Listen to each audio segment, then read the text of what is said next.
রহমতুল্লাহি ওয়া বারাকাতুহু। আজকে আমি আপনাদের সঙ্গে শেয়ার করছি পেঁপে চাটনি। তার জন্য পেঁপেটাকে এরকম করে গ্রেটারের মাধ্যমে গ্রেট করে নেবেন। এরপর কড়াইতে অল্প চামচ মতন তেল দিয়ে দেবেন। তেলটা এখানে একেবারে অল্প দিয়ে দেবেন। এরপর এতে দেবেন পাঁচফোড়ন। পাঁচফোড়নটাকে একটু নেড়ে চেড়ে নেওয়ার পর এতে দেবেন তেজপাতা,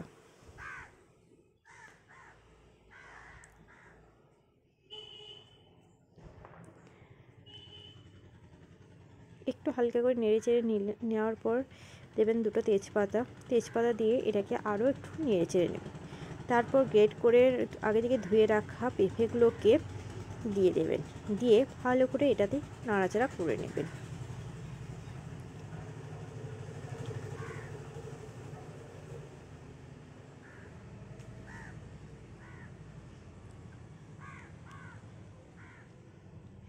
একটু ভালো করে এরপর নাড়াচাড়া করে নেবেন।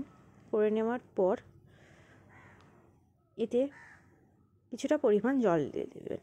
জলটা একটু দেবেন যাতে এই পেঁপেটাকে একটু পুরোপুরি বয়েলিং হয়ে যায় বা সেদ্ধ হয়ে যায়। পেঁপেটা খুব তাড়াতাড়ি সেদ্ধ হয়ে যায়, তার জন্য এরকম গ্রেটারের মাধ্যমে কেটেছি। আপনারা চাইলে এটাকে খুবই পাতলা পাতলা করে স্লাইস করে কেটে নিতে পারেন। এটা একবারে যতটা পাতলা হবে ততটাই সুন্দর হবে এবং খুবই তাড়াতাড়ি এটাকে সেদ্ধ হয়ে যাবে। এরপর এটাকে ঢাকা দেব কিছুক্ষণের জন্য। ঢাকা তুলে দেখুন পেঁপেটা আমাদের অনেকটা সেদ্ধ হয়ে গেছে। এরপর একটা ম্যাশারের মাধ্যমে একটু ম্যাশ করে নেব। এরকম যন্ত্র আপনারা অনলাইনে খুবই তাড়াতাড়ি এবং খুবই ইজিভাবে পেয়ে যাবেন এবং মার্কেটেও পেয়ে যাবেন। যদি এটা আপনাদের কাছে না থাকে তাহলে খুন্তির মাধ্যমে বা বড় চামচের মাধ্যমেও আপনারা এরকম করে ম্যাশ করে নিতে পারেন। এরপর এতে দেব লবণ আর চিনি আর দেব কাজু কিশমিশ। প্রথমে এতে লবণ দেব।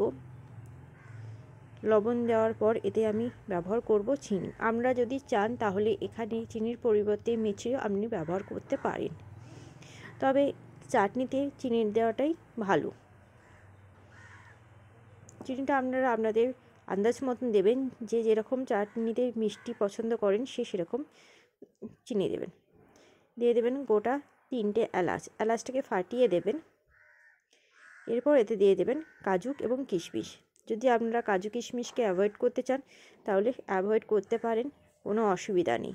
এরপর এতে দেবেন অল্প পরিমাণ জল, কারণ এটা একটুকু ঢিলে হলে ভালো লাগে। সামান্য পরিমাণ জল দিয়ে এটা ফুটিয়ে নিলে চাটনি রেডি। অনেক রকমের চাটনি আপনারা ট্রাই করেছেন, একবার এরকমভাবে পেঁপে চাটনিটা ট্রাই করে দেখুন, আশা করে ভালো লাগবে।